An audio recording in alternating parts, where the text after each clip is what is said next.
이렇게 영안교회 성도님들과 함께 하나님의 말씀을 같이 묵상하고 나눌 수 있는 은혜를 허락하신 하나님과 또 영안교회 성도님, 목사님들에게 감사드립니다. 이번 주가 5월의 첫 번째 주일이죠, 그죠? 네. 5월은 무슨 달이죠? 가정의 달입니다. 우리나라에서의 이제 정해진 그런 문화적인 어떤 결정일 수 있겠죠. 가정의 달이고 5월 첫 번째 주일은 굉장히 많은 교회에서 어린이 주일로 이렇게 지킵니다. 그죠? 또 뿐만 아니라 4월 20일 주일이었죠. 지금으로 따지면 전전주일입니다. 그때는 무슨 주일이었죠? 예, 부활주일이었습니다. 예.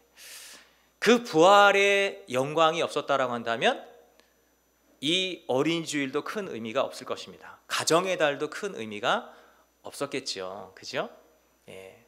그래서 이 가정의 달 첫 번째 주일, 그리고 부활을 막 지난 이 시점에서 우리의 신앙이 어떤 모습으로 자리매김할 때 하나님이 기뻐하실까? 이거를 한번 같이 생각해 보려고 합니다. 내일이 무슨 날입니까? 어린이날이죠. 네, 저는 어린이날이 없어졌으면 좋겠습니다.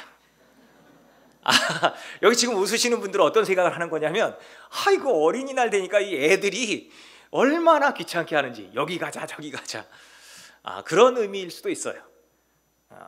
근데 여러분, 한번 조금만 깊이 생각해 볼까요? 왜 어린이날이 생겼을까요? 우리들이 내 자녀들, 어린이들을 진짜 어린이로 품고 사랑하지 못하는 경우가 많기 때문입니다. 정말 매일매일이 어린이날과 같다라고 한다면 어린이날이 생겼을 리가 없겠지요. 어버이날 왜 생겼을까요? 예, 어버이를 어버이로 대하지 못하는 경우가 너무 많으니까 제발 이날만이라도 어버이를 어버이로 좀 대하는 노력을 하자, 이거 아니겠어요, 그죠? 예. 여러분, 마찬가지로요, 우리가 어떤 날들을 이렇게 딱 정하는 것, 이게 어떤 면에서는 좋을 수도 있지만 한쪽에서는 이게 아픔입니다. 이 세상을 향한 하나님의 꿈이 있습니다.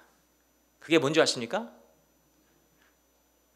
교회를 통해서 품는 꿈이세요. 하나님이 이 교회를 통해서 품는 꿈입니다. 그게 뭔지 아십니까? 교회가 없어지는 겁니다. 이 의미를 이해하시겠습니까? 예, 어린이날이 없어지는 것처럼, 어버이 주일이 없어지는 것처럼요, 교회가 없어진다는 말은 이 땅 가운데 하나님의 나라가 임했다라고 하는 그런 의미가 되겠죠. 우리가 하나님 나라에 도달을 하면 하나님 나라에는 오늘 우리가 드리는 이런 예배가 있을까요, 없을까요? 없습니다. 없어요. 거긴 목사도 없고 집사도 없고 전도사, 사역자 없어요. 다 하나님의 자녀로서, 한 가족으로서 사랑합니다. 하나님의 그 놀라운 은혜와 통치 아래 사랑하며 살아가는 거죠. 근데 그게 뭐냐? 예배고 기도고 찬송이 되는 거죠. 예. 그게 있었어요. 언제? 에덴 동산에서 하나님께서 천지를 창조하셨을 때요, 하나님께서 천지를 창조하셨을 때요, 거기는 놀랍게도 다툼과 미움과 시기와 질투와 아픔이 전혀 없었어요. 첫째 날, 둘째 날, 셋째 날 하나님이 천지를 쫙 창조하시면서 반복적으로 말씀하셨던 게 뭐였죠? 보시기에 좋았더라, 좋았더라, 좋았더라. 그리고 마지막 인간을 창조하신 뒤에 인간에게 모든 것들을 다스릴 수 있도록 하시고, 그죠? 생육하고 번성하고 땅에 충만하라. 땅의 모든 것들을 다스리고 정복하라. 이 정복의 의미를 오해하시면 안 돼요. 세상의 가치의 정복이 아닙니다. 하나님의 통치 안에 그 모든 만물이 하나님을 예배할 수 있는 모습으로 이끌어라. 이게 진짜 정복이에요. 근데 그 인간을 창조하신 다음에 하나님이 뭐라고 말씀하시죠? 보시기에 심히 좋았더라. 심히 좋았더라. 네, 그렇습니다. 그 에덴 동산이 사실은요, 하나님 나라이고요, 거기는 예배가 없었습니다. 왜냐하면 그 전체가 예배고 전체가 기도고 전체가 찬양이었으니까요. 근데 이게 깨져버렸어요. 왜 깨졌죠? 생육하고 번성하고 땅에 충만하라, 땅을 다스리고 정복하라라고 위임했던 그 인간이 선악을 알게 하는 지식의 열매, 선악과를 따 먹음으로써 범죄해버렸죠, 하나님께. 많은 사람들이요, 오해하는 게 한 가지 있습니다. 그냥 단순하게 생각을 하는 거예요. 그 하나님 나라에서 우리가 쫓겨난 이유는 선악과를 따먹었기 때문이야. 선악과만 안 따먹었으면 우리가 여기 쫓겨나지도 않아도 되는 건데, 이렇게 생각을 해요. 단순하게 생각하시는 거예요, 이게요. 그런데 여러분, 선악을 알게 하는 나무의 열매를 따먹는 것이 왜 죄가 되는지 아십니까? 깊이 생각해 보신 적 있으십니까? 성경 창세기 3장을 보잖아요. 그러면 인간이 선악과를 따먹는 그 내용이 거기에 나오기 시작합니다. 하나님이 지으신 창조물들 가운데 뱀이 가장 간교했다. 이 뱀이 우리가 생각하는 생물학적 뱀이 아닙니다. 나하시라고 하는 단어를 쓰는데요, 이게 아카디아어입니다. 근데 이 단어가요, 굉장히 심오한 단어입니다. 이게 히브리어로 이렇게 번역될 때요, 샤라프라고 하는 단어로 번역이 되거든요. 근데 이 샤라프가 세 가지의 의미를 가지고 있어요. 하나는 천사, 또 하나는 불꽃, 또 하나는 뱀이에요. 뱀. 천사, 우리 눈에 존재하지만 잡히지 않는 어떤 것, 이런 의미가 있죠, 그렇죠? 불꽃이 딱 고정돼 있어요. 흔들려요. 끊임없이 흔들리죠, 그렇죠? 성령도 불로 표현을 합니다, 그렇죠? 불꽃으로 표현하잖아요. 그냥 어떤 영적인 의미가 그 불꽃이라는 상징 속에 담겨져 있는 게, 불 흔들리는 거. 그 다음에 뱀도 이렇게 흔들리죠. 근데 생물학적 뱀이 아니라는 거예요. 사탄이 유혹을 하는 거예요. 어떻게 유혹하죠? 야, 하나님이 선악을 알게 하는 나무의 열매 따먹지 말라 그랬지. 근데 그거 너 따먹으면 하나님처럼 될 거야. 다른 말로 표현하면 너 하나님 돼. 그때 이 뱀의 유혹을 듣고, 사탄의 유혹을 듣고 여자가 본즉, 그 선악을 알게 하는 지식의 열매를 본즉 세 가지가 나옵니다. 뭐죠? 먹음직도 하고 보암직도 하고 지혜롭게 할 만큼 탐스러웠다. 여러분, 이게요, 조금 깊이 생각해 보잖아요. 이 먹음직, 이건 생존 욕구와도 관련돼 있고요, 나라고 하는 존재가 이 땅에 있을 때만 필요한 겁니다. 우리가 먹지 않으면 살 수 있어요, 없어요? 없어요. 우리 먹을 수밖에 없어요. 그러니까 이게 존재. 그래서 성경은요, 무얼 먹고 마시느냐가 중요한 게 아니다, 이런 얘기를 계속하는 거예요. 그리고 성찬식의 의미도 그 안에 담겨져 있고요. 떡을 떼는 이유가 거기에 있습니다. 이 먹는 것의 문제는 존재의 문제와 직결이 되는 거예요. 그거는 나와의 관계, 나 자신과 나의 관계, 내가 나를 어떻게 관리하고 생각하느냐, 이런 의미가 그 안에 담겨져 있어요. 이게 어떤 면에서는 생존의 욕구랑 연결되는 겁니다. 생존의 욕구. 네. 두 번째 시험이 있죠. 보암직도 하고. 이것은요, 다른 사람의 시선과 연결되는 거예요. 보암직하다 그러면 내가 참 보기 좋지만 야 탐스럽다.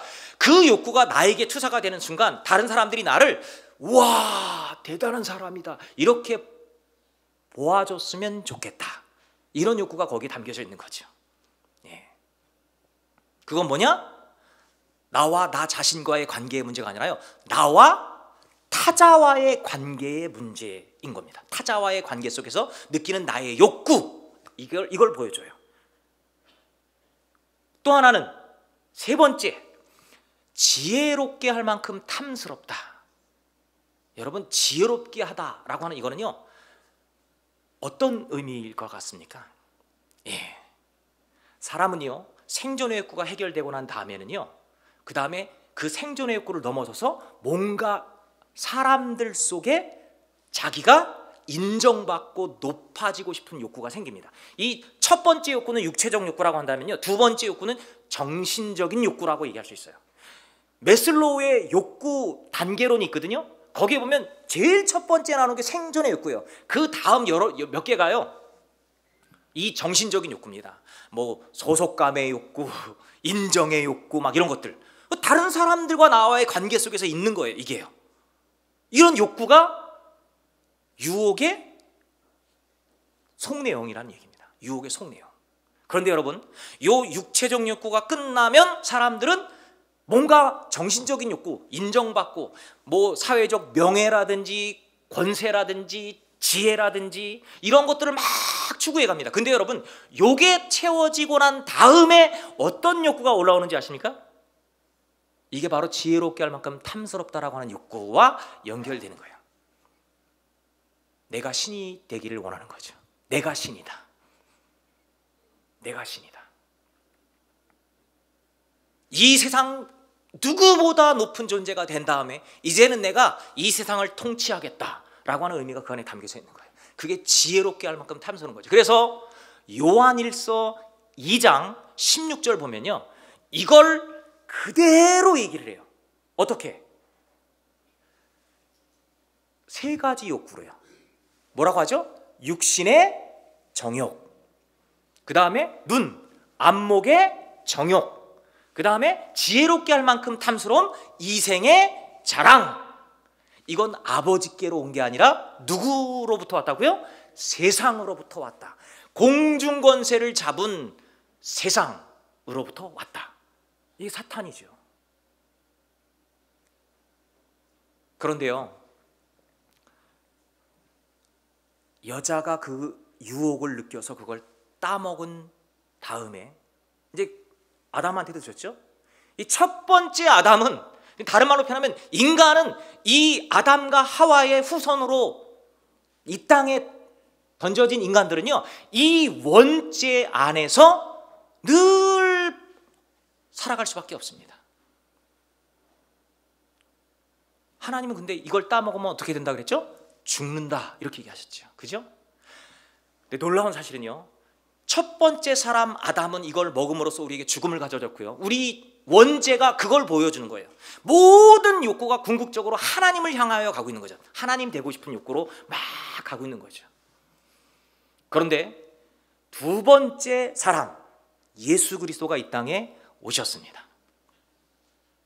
인간이 도저히 감당할 수 없어요. 죽음을 어떻게 해결할 방법이 없을 때 하나님이 당신의 외아들을 이 땅에 보내셔서 십자가를 통하여, 십자가의 죽음을 통하여 부활의 신비로 우리를 초청하셨죠. 그죠? 예. 예수님이 공생애를 시작하실 때, 세례를 받고 올라오실 때 성령이 임했습니다. 근데 이 성령이 예수님을 광야로 이끌어 갔을 때 40일 금식기도 하고 마귀가 세 가지를 유혹합니다. 어떤 유혹이죠? 육신의 정욕, 안목의 정욕, 이생의 자랑. 여자가 느꼈던 그 유혹을 그대로 예수님께 하는 거죠. 보십시오. 돌로 떡덩이가 되게 하라. 먹는 문제입니다. 그죠? 근데 이때 예수님께서 그 유혹을 하나님의 말씀으로 물리칩니다. 사람이 떡으로만 사는 것이 아니다. 하나님의 말씀으로 살아야 한다. 이 말의 의미는 뭐냐면 우리 인간적인 욕구가 있지만 이 욕구를 하나님의 말씀 안에서 통제하면서 하나님의 말씀 안에서 말씀에 순종하면서 이겨냄으로써 먹기 위해 사는 것이 아니라 살기 위해 먹는 삶을 산다. 나 하나님이 창조한 존재야. 이걸 기억하는 거죠. 이게 사실은 나 자신과의 관계에서 나라고 하는 존재를 정말 깊이 인정하는 겁니다. 그때 우리의 생명이 살아납니다. 하나님을 향하여 살아납니다. 그 예수님의 물리침에 그게 담겨져 있죠. 두 번째 욕구, 이걸 말씀으로 딱 물리치는 순간 마귀가 예수님을 예루살렘 성전 꼭대기로 데리고 올라갑니다. 이스라엘 그 예루살렘 빛나는 성전 위에 딱 데려가더니 너 여기서 뛰어내려. 이땐 말씀으로 욕을 해요. 여러분 성경을요, 내가 읽잖아요. 그러면 성경을 얼마든지 악용, 오용할 수 있습니다. 내 의도성을 배제하고 성경이 나에게 하는 말씀을 들을 수 있어야 진짜인 거예요. 근데 마귀가요, 말씀으로 유혹, 시편의 말씀으로 너의 발을 붙들어 돌에 부딪히지 않게 한다고 성경에 나와 있지 않냐. 근데 놀랍게도 이때도 예수님께서 말씀으로, 하나님의 말씀으로, 이건 하나님께로부터 말씀이겠죠.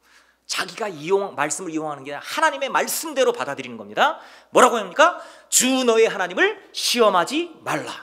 여러분 예루살렘 성전 꼭대기에서 탁 뛰어내리잖아요. 그러면 어떤 일이 일어납니까? 사람들이 우와 놀랍다 주목을 받는 거예요. 전체 주목을 받죠. 그러면 이때 나는 인정도 받고 존경도 받고 막 높아지는, 세상의 명예와 부귀와 권력을 막 다 얻는, 생존의 욕구는 끝나고 그 다음 욕구를 막 마음껏 누리는 그런 존재가 될 수 있는 거죠. 근데 이게 하나님을 망각할 수 있는 굉장히 위험한 순간이라는 거예요. 그래서 예수님이 주 너의 하나님을 시험하지 말라 물리쳤어요. 말씀으로. 그러니까 뱀이 세 번째 지혜롭게 할 만큼 탐스러운 이생의 자랑이 되는 유혹을 예수님께 합니다. 그게 뭐예요? 온 천하 만국의 영광이 보이는 높은 곳으로 올라가서 그 만국의 영광을 보여줍니다. 그 다음에 뱀이 요구하는 게 뭐예요? 야, 나 알아. 너 지금 십자가 지러 왔지? 성경에 그렇게 써 있지 않습니다. 근데 그런 의미가 그 안에 담겨져 있겠죠. 묵상해 보면 너 죽음을 통해서 인류를 구원하려고 왔지? 그 고통스럽지 않아? 구원하고 싶어? 나한테 한 번만 절해. 나한테 딱 한 번 절하면 내가 이 천하만국의 영광을 너에게 다 줄게. 너는 그 순간 신이 되는 거야. 얼마나 지혜롭습니까? 죽음을 겪지 않아도 되니까, 십자가의 고통 필요 없다니까요. 한 번만 절하면 돼요. 한 번만 절하면 돼요. 한 번만. 이생의 자랑이 될 만합니다. 근데 예수님께서 뭐라고 하시죠? 오직 하나님만을 예배할지니라. 하나님만을 예배할지니라. 뱀이 떠나갑니다. 마귀가 떠나간 거죠. 그래서 두 번째 사람을 통해서 우리는 구원의 길로 나갈 수 있는 거예요. 부활이 왜 여러분에게 기쁨입니까? 여러분이 그 예수 그리스도의 부활 안에 참여하셨기 때문에 그 부활이 기쁨이 되는 거예요. 그런데 여러분, 이렇게 부활의 기쁨에 참여한 사람들에게는 분명한 증거가 나타나기 시작합니다. 증거. 그게 뭘까요?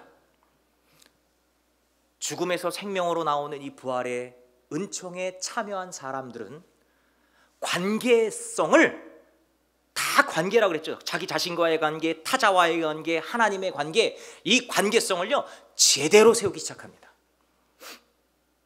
제대로. 그리고 그 관계성이요 사람들을 생명으로 이끄는 능력이 되기도 합니다. 여러분, 신기한 건요, 에덴 동산에서는요 이 관계성이 참 신기하게 구성이 되어 있어요. 창세기 2장 16절부터 17절 말씀 보면요, 거기에 10계명이 있거든요.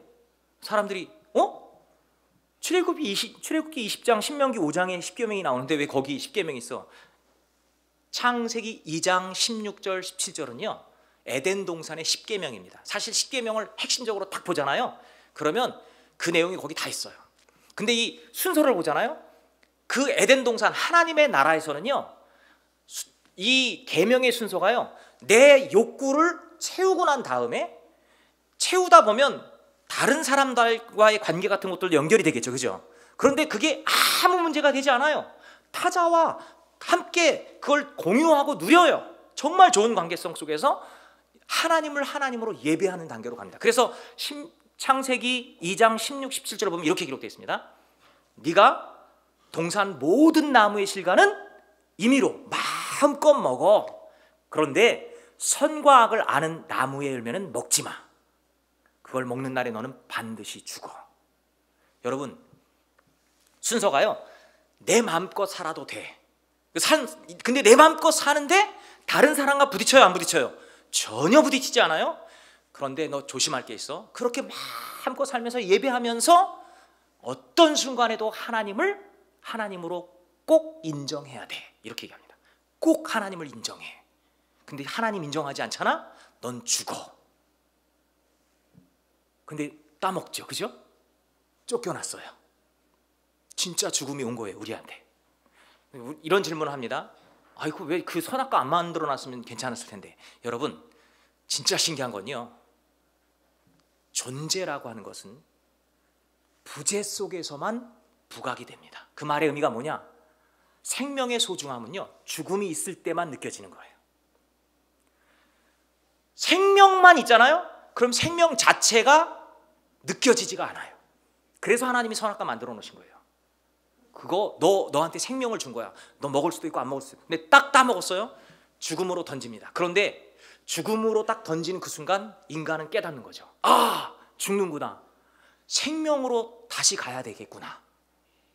그죠? 이 세상에 딱 오고 난 다음에 이 세상이 죽음으로 가득할 때 하나님은 우리에게 생명으로 가는 길을 주셨어요. 그게 십계명이에요. 십계명. 그런데 신기한 건 에덴 동산에서의 계명과 이 세상의 계명이 순서가 바뀌었어요. 어떻게 바뀌었죠? 거기서는 네 마음껏에 마지막에 하나님만 하나님으로 인정하렴, 선악을 알게 하는 나무의 열매를 따먹지 마. 하나님이 제일 마지막에 나왔잖아요, 그죠? 근데 이 세상에 딱 오고 난 다음에는요, 순서가 바뀌었어요. 어떻게 해요? 오직 하나님만을 예배해. 십계명 한번 볼까요? 나 외에 다른 신들을 네 앞에 두지 말라. 너를 위하여 아무 상을 만들지 말고 그것에게 절하지 말아라. 여호와의 이름을 망령되이 일컫지 말아라. 이게 1, 2, 3계명이에요. 사실 하나예요. 하나님을 하나님으로 인정하렴, 이런 뜻이에요. 이게 돼야 생명으로 가는 거예요. 신기한 게 있어요. 하나님 나라에서는요, 무엇을 먹어도 살아요. 아무거나 먹어도 다 살아요. 이것만 안 먹으면 죽지 않아요. 그게 뭐죠? 선악과. 그런데요, 선악과를 따먹고 이 세상에 던져진 인간들은요, 무엇을 먹어도 죽어요. 반드시 죽게 돼 있어요. 별 노력을 다 해보십시오. 죽습니다. 근데 이건 먹어야만 살아요. 바뀌었죠? 이게 뭘까요?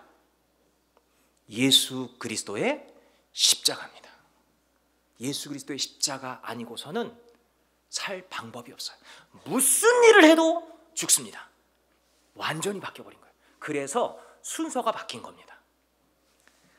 이 세상에서는요, 하나님과의 관계가 먼저 회복이 돼야 돼요. 그리고 나면 우리에게는 어떤 능력이 생기기 시작하느냐? 다른 사람과의 관계, 나와의 관계. 그러니까 육신의 정욕과 안목의 정욕을 컨트롤하는 능력이 어디로부터 오는 거죠? 하나님께로부터 온다는 거예요. 하나님께로부터. 고린도 후서 5장 17절 말씀은 아마 여러분들이 엄청 많이 외우시는 말씀일 거예요. 이게 뭐라고 기록되어 있죠? 고린도 후서 5장 17절 뭐라고 되어 있죠? 그런즉 그리스도 안에 있으면 새로운 피조물이라. 이전 것은 지나갔으니 보라 새 것이 되었도다. 그리스도 안에 있으면 새로운 피조물이다. 그래서 우리에게 부활이 기쁜 거예요. 그죠? 그런데 이제 여러분에게 도전해 보려고 합니다. 그 십계명 잘 지키지를 못하는 거예요. 용서도 잘 안 되는 거예요. 여러분, 놀랍게도요, 이게 안 될 때, 십계명을 잘 지키지 못할 때 우리에게 필요한 게 뭔지 아십니까? 바로 기도입니다. 기도. 여러분, 멀치아 엘리아데라고 하는 종교학자가 있어요. 근데 이 사람이 무슨 얘기를 했느냐? 세상에 있는 모든 종교들은 전부 자연 발생적이다. 이 말의 의미는요, 인간들의 욕심이 만들어낸 것들이라는 거예요. 그래서 모든 다양한 종교의 계명 있죠. 계명. 그 종교가 추구하는 핵심 가치가 계명에 다 들어있어요. 그 계명을 가만히 보잖아요. 그럼 도덕적, 윤리적 수준을 벗어나지 않습니다. 그런데 이 멀치아 엘리아데라고 하는 종교학자가 세 가지 종교는 계시의 종교다. 이건 뭐라고 설명할 수가 없다. 이렇게 얘기해요. 그 세 종교가 유대교, 천주교, 기독교입니다. 십계명. 여러분, 불교의 계명이나 뭐 다른 모든 종교를 보세요. 전부 뭐 도덕적, 윤리적, 부모를 공경하라, 뭐 이웃의 것을 훔치지 마라, 살인하지 말라, 간음하지 말라, 이런 내용들이지, 갑자기 어떤 존재가 나타나갖고 나는 하나님이다 이렇게 선언하는 계명이 없어요. 그런 게 없어요. 유대교, 천주교, 기독교만 그렇습니다. 나 외에 다른 신을 섬기지 마라. 만약에 교주가 이걸 만들었다라고 한다면 이거 도대체 나는 누구야? 교주여야 되는데 교주가 아니에요. 어떤 존재가 선포해버리는 거예요. 그렇게. 그래서 계시의 종교라고 하는 거예요.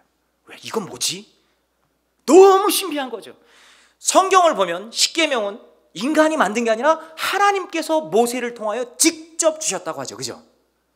그런데 이 계명이 풀었으면 성경인 거예요. 성경. 그런데 보십시오. 이게 안 되니까, 이 십계명 못 지키니까 하나님께서 인간의 몸을 입고 이 땅에 오셔서 십자가를 통하여 이걸 열어놓으세요. 그죠? 그리고 하나님께서 뭘 하시느냐? 그 인간의 몸을 입은 하나님께서 우리에게 그 십계명을 지킬 수 있는 길을 열어주십니다. 어떻게? 주기도문을 통해서. 많은 사람들이 기도합니다. 많은 종교가 기도 없는 종교가 없어요. 그러나 그 많은 종교들은 기도가 거의 뭐냐? 내 욕망을 투사하는 거예요. 계속 내 욕구를 투사하는 거죠. 여러분, 두 번째 계명이 뭐라고요? 너를 위하여 아무 상을 만들지 말아라, 이거잖아요. 우리가 우상을 만드는 궁극적인 목적은요, 내 욕구를 위해서, 나를 위해서, 나와 관련된 어떤 사람들을 위해서 우상을 만드는 거예요. 제 뒤에 여긴 십자가가 없군요. 네. 십자가가 우상이 될 수 있습니까? 없습니까? 있습니다. 그 십자가가 나를 위해 존재하는 순간 우상이 되는 거예요. 내가 십자가를 위해 존재하면 그때는 신앙이 되는 거예요. 이해가시죠? 그래서 나 외에 다른 신들을 네 앞에 두지 마라. 다른 신들은 너를 위하여 만드는 거야. 이게 두 번째 계명의 의미입니다. 세 번째 계명의 의미가 뭐죠? 여호와의 이름을 망령되이 일컫지 말아라. 이 말의 의미는요, 너를 위해서 그렇게 만들어 놓은 다음에 거기다가 여호와라고 하는 이름 붙이지 마. 그걸 여호와라고 이름 짓지 마. 그래서 많은 종교들이요, 우상 앞에 기도합니다. 근데 기독교는 예수님이 우리에게 기도를 주셨어요. 어느 종교에도 없습니다. 어느 종교에도. 근데 그 놀라운 것은요, 하나님이 주신 계명과 예수님이 주신 기도, 모든 종교는 다 경전과 기도가 있습니다. 경전과 기도가 있어요. 만약에 경전이 없잖아요, 그럼 하등 종교. 경전이 있고 기도가 있다 그러면 고등 종교. 그러나 이거 다 인간적인 범죄예요. 그런데 하나님이 직접 계명 주셨죠. 하나님 독생하신 예수 그리스도께서 우리에게 기도 주셨죠. 근데 이게 완벽하게 일치합니다. 볼까요? 1계명부터 3계명이 뭐죠? 나 외에 다른 신들을 네 앞에 두지 말아라. 너를 위하여 우상을 만들지 말아라. 그 만든 우상을 향하여 여호와라고 이름 붙이지 마라. 오직 하나님을 하나님 되게 해라. 하나님의 이름을 거룩히 여김 받게 하라. 주기도문 첫 번째, 하늘에 계신 우리 아버지, 아버지의 이름을 뭐하게 하시고? 거룩하게 하시고. 사계명, 안식일을 기억하여 거룩하게 지켜라. 안식일, 하나님의 나라를 의미합니다. 에덴 동산, 하나님의 나라. 하나님의 나라 가면 영원한 안식 있잖아요, 그죠? 하나님의 나라입니다. 그런데 보십시오, 예수님의 주기도문 두 번째가 뭐죠? 아버지의 나라가 임하시며. 똑같죠? 세 번째, 부모를 공경하라, 살인하지 말라, 간음하지 말라, 도둑질하지 말라, 거짓 증거하지 말아라. 다 윤리적인 문제잖아요, 그죠? 근데 이게 에덴 동산에선 됐어요, 안 됐어요? 됐던 거예요. 이게 그냥 된 거예요. 저절로 된 거예요. 근데 에덴 동산 바깥으로 나온 다음에 계명이 우리에게 주어졌지만 이거 안 돼요. 근데 주님의 기도를 보십시오. 하늘에서 아버지의 뜻이 이루어졌던 것처럼 이 땅에도 이루어지게 하소서. 그러면 십계명과 주기도문이 어때요? 똑같죠? 거기서 끝나지 않습니다. 이 하나님의 나라가 왜 깨졌는지 주님은 아시는 거예요, 예수님은. 그래서 그 깨진 것을 회복하는 기도가 그 뒤에 붙기 시작합니다. 육신의 정욕, 안목의 정욕, 이생의 자랑을 이길 수 있는 기도. 보십시오. 우리에게 일용할 양식을 주옵시고. 뭐예요? 먹음직도 하고. 그죠? 일용할 양식을 구한다는 것은요, 내가 하나님께 창조된 존재라고 하는 것을 고백하지 않으면 안 되는 거죠. 자족, 이건 신앙의 신비입니다. 때로는 빈곤에 처할 줄 알고 때로는 풍부에 처할 줄도 알지만 그리스도 안에서 일체의 비결을 내가 배웠다. 하나님이 계신다. 그러면 먹고 마시는 것에 집착하지 않습니다. 거기에 억눌리지 않아요. 그게 초월해 버려요. 안 먹는다는 얘기가 아닙니다. 왜 먹는지를 정확하게 아는 사람이 되는 거죠. 그래서 거기에 일용할 양식을 우리에게 주옵시고. 그 다음 두 번째 하나님 나라가 깨진 이유가 뭐죠? 안목의 정욕, 보암직도 하고. 예루살렘 성전 꼭대기에서 탁 뛰어내렸을 때 사람들이 탁, 천사가 그 발을 붙들어 돌에 떨어지지 않게 하잖아요. 그럼 어떤 일이 벌어지느냐? 우와! 얼마나 영광스럽습니까? 내가 니네들이랑 수준이 다른 사람이라니까. 이런 얘기가 나올 만하죠. 근데 예수님이 뭐라고 얘기하시냐?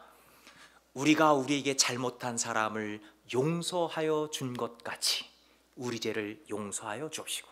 여러분, 죄의 용서는요, 내가 저 사람보다 부족하다, 아니 저 사람이 나보다 낫다, 이런 의식이 있잖아요. 아, 저 사람 나보다 낮아, 이러면 용서가 안 되는 겁니다. 근데 여러분, 놀라운 게 한 가지 있어요. 진짜 하나님으로 회복되잖아요. 그럼 내가 받은 하나님의 은혜를 알아요. 그래서 세상의 모든 사람들보다 내가 낮은 존재라고 하는 것, 부족한 존재라는 걸 늘 고백할 수밖에 없어요. 바울이 뭐라고 하죠? 내가 죄인 중에 괴수다. 하나님 앞에 섰더니 그런 일이 벌어지는 거예요. 내가 니네들보다 낫다니까? 그럼 어떻게 용서해요? 용서 못합니다. 그런데 높은 데서 뛰어내려서 돌에 부딪히지 않게 하라고 할 때 주 너의 하나님을 시험하지 말라. 이 예수님께서는요, 기도 속에 용서가 관계 회복, 모든 관계 회복의 핵심, 하나님을 이 땅에서 드러내는 결정적인 능력임을 보여주는 거예요. 여러분, 기독교와 다른 종교의 결정적인 차이가 뭔지 아십니까? 용서입니다. 용서. 하나님의 용서가 우리를 생명으로 이끌었잖아요, 그죠? 그럼 기독교인들이 우리의 삶을 통해서 하나님의 살아계심을 드러내는 가장 핵심적인 요소가 뭐냐? 우리의 삶에 용서가 있어야 한다는 거예요. 왜? 내가 용서받았으니까. 이거죠. 그래서 우리가 우리에게 잘못한 사람에게 용서해 준 것처럼 우리 죄를 용서해 주세요 라고 하는 이 기도는 안목의 정욕을 극복할 수 있는 거예요. 극복하는 기도라고 얘기할 수 있습니다. 세 번째 기도가 있죠. 우리를 시험에 들게 마시고 악에서 구하소서. 이게 뭐라고요? 지혜롭게 할 만큼 탐스러운 이생의 자랑, 신이 되려고 하는 욕구라고 얘기하잖아요. 신. 근데 이게 악의 본질이거든요. 너 그거 따먹으면 하나님 돼. 너는 하나님이 돼야 돼. 세상의 용어로 얘기하면 자아 실현을 통해서 막 우주의 기운을 느끼는 어떤 존재 아니라는 거예요. 예수님이 거기서 뭐라고 얘기하죠? 우리를 시험에 들게 마시고 악에서 구하소서. 그 십계명이 완전히 깨지게 된 그거를 주기도문 속에서 그대로 하나님께 간구하면서 구체적인 방법을 거기에 기록하죠. 이게 주님의 기도입니다. 제가 왜 이 얘기를 하느냐? 아까 제가 얘기했죠? 그리스도 안에 있으면 새로운 피조물이고 이전 것은 지나가서 새로운 사람이 됐다.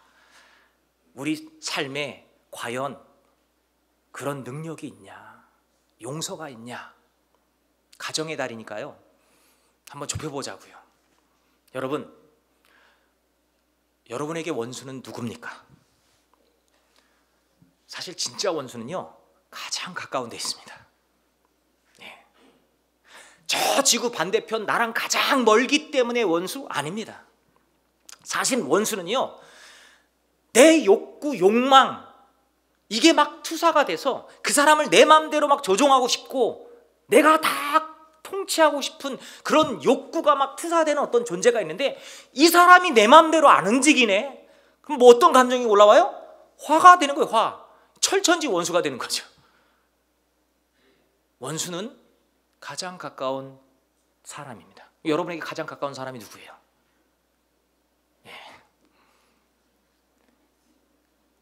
원수를 사랑하라. 이 하나님의 명령이, 예수님의 명령이 가능할까요? 불가능할까요? 가능한 명령일까요? 불가능한 명령일까요? 질문하는 겁니다. 지금 가능할까요? 불가능할까요? 가능합니다. 이런 얘기해요. 아이, 그건 예수님이나 하는 거지. 근데요, 여러분, 하나님이 이게 불가능하면 우리에게 명령하시지 않았습니다. 가능합니다. 단 불가능하다라고 말하는 이유는 뭐냐?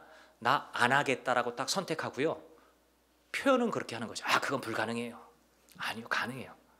여러분, 근데 원수를 사랑하라고 하는 이 계명이 누구에게 좋으라고 하는 건지 아세요? 원수에게 좋으라고 하는 얘기가 아닙니다. 너 나로 하나님만 예배하는 존재로 변화될 때 모든 게 회복될 거야. 너를 위해 내가 하는 명령이야. 이게 원수를 사랑해라, 이런 의미인 거죠.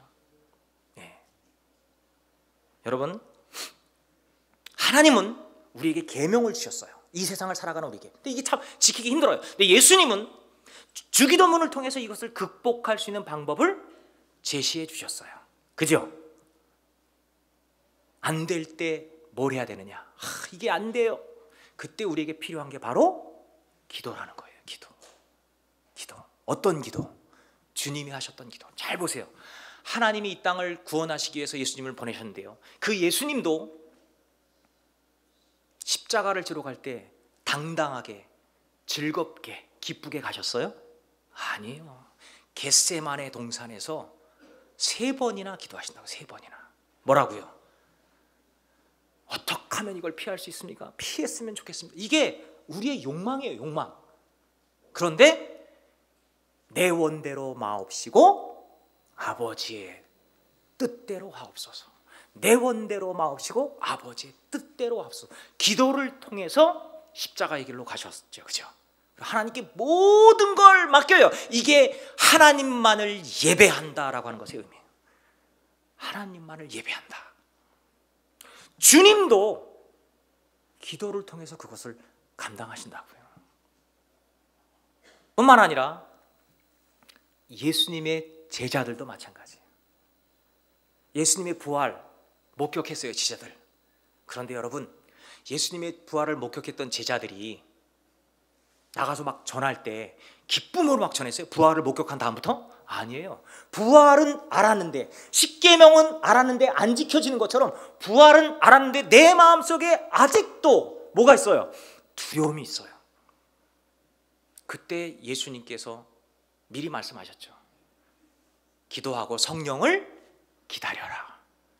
성령이 임하는 그 순간, 부활은 알았지만 못 전했던 그들이요, 성령이 임하는 그 순간 권능을 받고 죽음을 불사하고 전파하기 시작합니다. 그게 오늘 저와 여러분이 여기 있는 이유예요.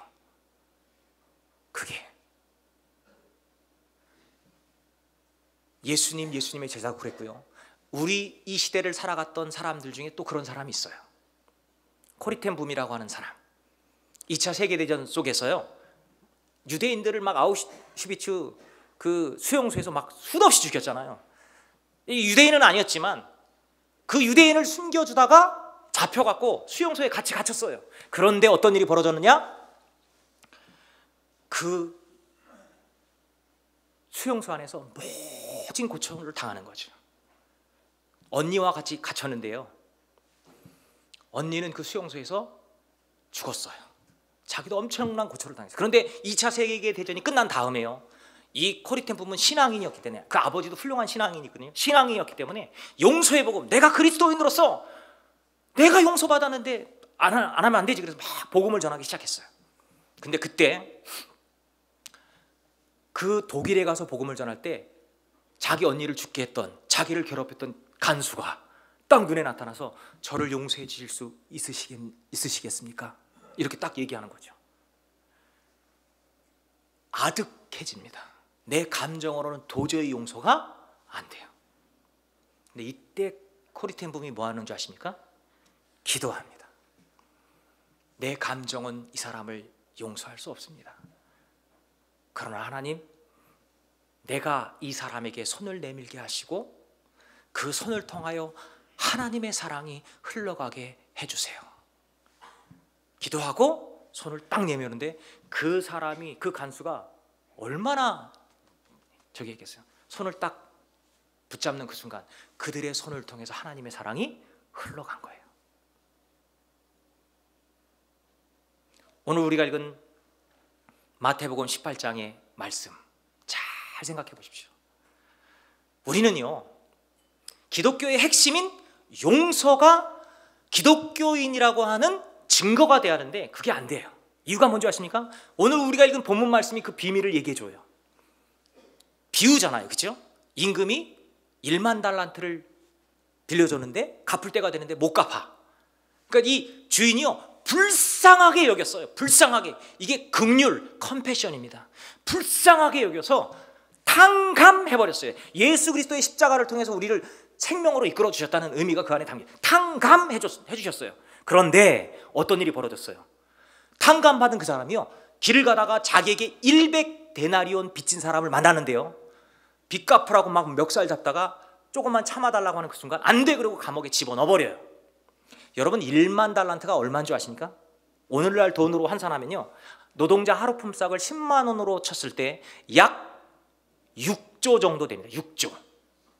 6조면요, 대한민국 인구가 5천만이라고 할 때요, 모든 대한민국 인구 한 사람당 10만 원씩 주면 5조예요. 12만 원씩 주는 돈이에요. 전 국민에게 상상을 초월하는 돈입니다. 이거 갚을 수 있어요, 여러분? 못 갚아요. 근데 그 종이 주인한테, 임금한테 뭐라고 얘기하는지 아십니까? 조금만 참으면 갚을게요. 근데 종이, 그 임금이요, 불쌍하게 여기서 그냥 탕감해 버렸어요. 얼마나 큰 은혜예요, 얼마나 큰 은혜. 근데요, 이런 큰 은혜를 받은 사람이 가다가 자기한테 빚진 100데나리온 빚진 노동자 100일의 품삯입니다. 10만 원으로 따지면 얼마겠어요? 한 1,000만 원? 예, 1,000만 원이네요. 1,000만 원 빚진 사람 만나갖고서요, 감옥에 집어넣어버린 거예요. 주인이 뭐라 그러죠? 어떻게 이렇게 했냐? 여러분, 사실요, 잘 생각해 보세요. 지금 우리가 숨 쉬는 거 하나님이 우리를 용서하셨기 때문입니다. 만약에 하나님이요, 우리에게 1만 달란트 탕감 안 해주시고요, 우리가 죄질 때마다 우리의 죄값을 물으면 지금 여기 살아있을 사람이 단 한 사람도 없어요. 그죠? 우리가 살아있다는 것은 하나님이 내 죄를 용서하시고 탕감하셨다는 뜻이에요. 그런데 신기한 건 그 은혜를 우리가 받았음에도 불구하고 100데나리온 빚진 사람을 만나면 용서가 안 돼요. 성경은 뭐라고 기록하고 있느냐? 용서 안 하는 그 사람에게 이렇게 얘기하죠. 너희가 각각 마음으로부터 형제를 용서하지 아니하면 하늘에 계신 아버지께서도 너희에게 이같이 하시랴. 주기도문 두 번째, 우리가 우리의 죄를 용서하여 준 것 같이 우리 죄를 사하여 주옵시고. 이거 조건절 아닙니다. 조건절 아니에요. 내가 용서해 주면 하나님이 용서해 주가 아니라 너 이미 용서 받았어. 그 용서의 삶을 그 증거를 드러내. 그러면 네가 용서받았다라고 하는 것을 더 깊이 느끼면서 나의 예배자로 살게 될 거야. 내 자녀가 되는 것이 무엇인지를 알게 될 거야. 초청입니다. 초청. 근데 이게 안 되는 거예요. 여러분 왜 예수를 믿으십니까? 내 자녀를, 내 남편을, 내 아내를, 내 부모를 용서하지 못한다. 그 1만 달란트 탕감 받은 사람이 용서하지 못했던 이유는 두 가지일 수 있어요. 하나는 안 믿겨지는 거예요. 이게 안 믿겨져. 탕감해줬는데 탕감하지 않았다라고 믿지 못하니까 100데나리온이라도 찾으려고 하는 거겠죠. 안 믿겨지는 것 하나, 또 하나는 잊어버린 거예요. 잊어버린 거. 싹 잊어버린 거죠. 여러분 혹시 그 모습 아닌가요?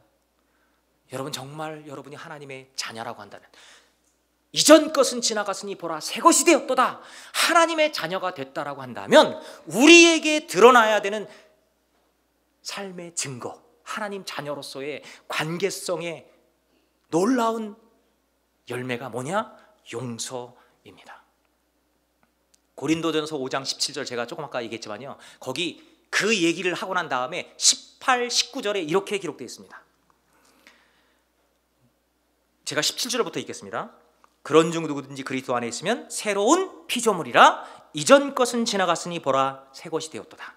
모든 것이 하나님께로부터 났으며 그가 그리스도로 말미암아 우리를 자기와 화목하게 하시고 또 우리에게 화목하게 하는 직분을 주셨으니, 곧 하나님께서 그리스도 안에 계시사 세상을 자기와 화목하게 하시고 화목하게 하는 말씀을 우리에게 부탁하셨느니라. 십계명이 방향이라고 한다면 그것을 완성하는 것은 주기도문입니다. 주님은 그것을 우리의 삶을 통해 보여주셨습니다. 제자들도 그 길을 따랐고 코리텐분도 그 길을 따랐습니다. 이제 저는 여러분에게 도전합니다. 여러분 감정적으로 도저히 용서가 안 돼요. 이해해요. 그때 우리가 해야 되는 게 뭔지 아십니까? 기도의 자리로 나가는 겁니다. 용서는 감정이 아닙니다. 용서는 선택입니다. 그리고 믿음입니다. 놀라운 사실은 하나님의 은혜를 내가 입었다라고 하는 것을 깊이 느끼는 그 순간 내가 하는 용서는 내 용서가 되지 않고 하나님의 용서가 돼서 하나님의 생명이 흘러가게 될 것입니다. 그때 하나님은 우리를 향하여 뭐라고 말씀하시느냐? 그래, 네가 내 아들이다. 그래, 네가 내 딸이다. 이제 우리 찬양을 하고 기도하도록 하겠습니다. 주님 마음 내게 주소서. 이 가정의 달 정말로 필요한 것이 무엇일까? 교회 열심히 다니고 많은 것들을 봉사하고 중요하지 않습니다. 우리의 삶 속에 가장 가까운 그 사람에게 하나님을 경배하는, 하나님이 살아계심을 드러내는 용서가 있어야 한다는 거죠. 안 되는 건 알아요. 감정적으로 이게 안 되는 거 알아요. 근데 그때 뭐 해야 되느냐? 기도하십시오. 주님이 하셨던 기도, 제자들이 했던 기도, 성령이 임하는 순간 그것은 여러분이 하는 용서가 아니라 하나님이 하시는 용서가 될 것이고 하나님의 영광이 드러나게 될 것입니다. 찬양합니다.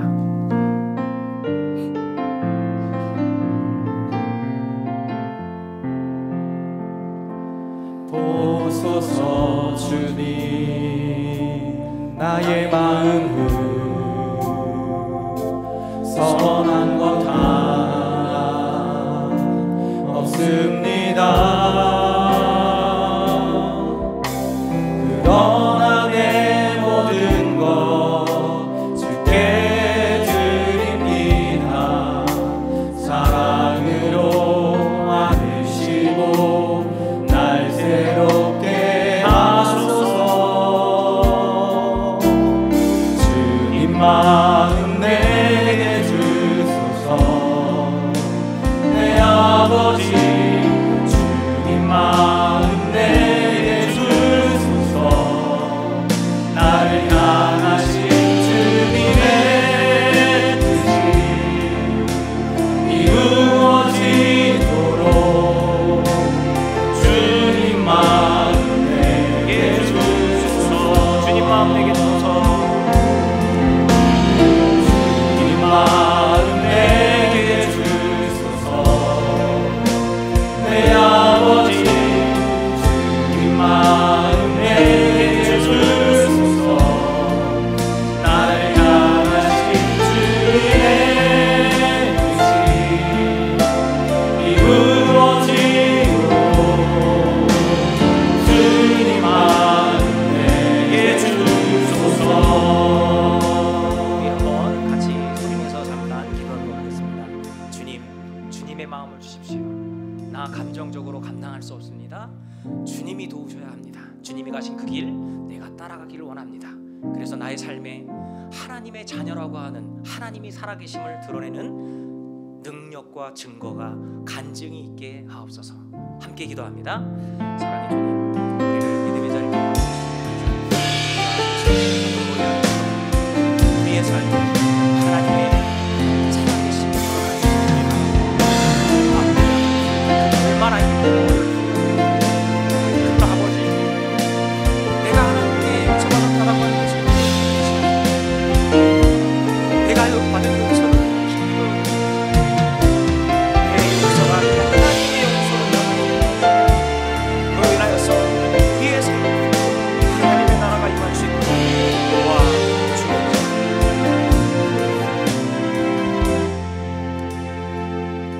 사랑의 주님, 우리를 하나님의 자녀로 삼아주셨음에 감사드립니다.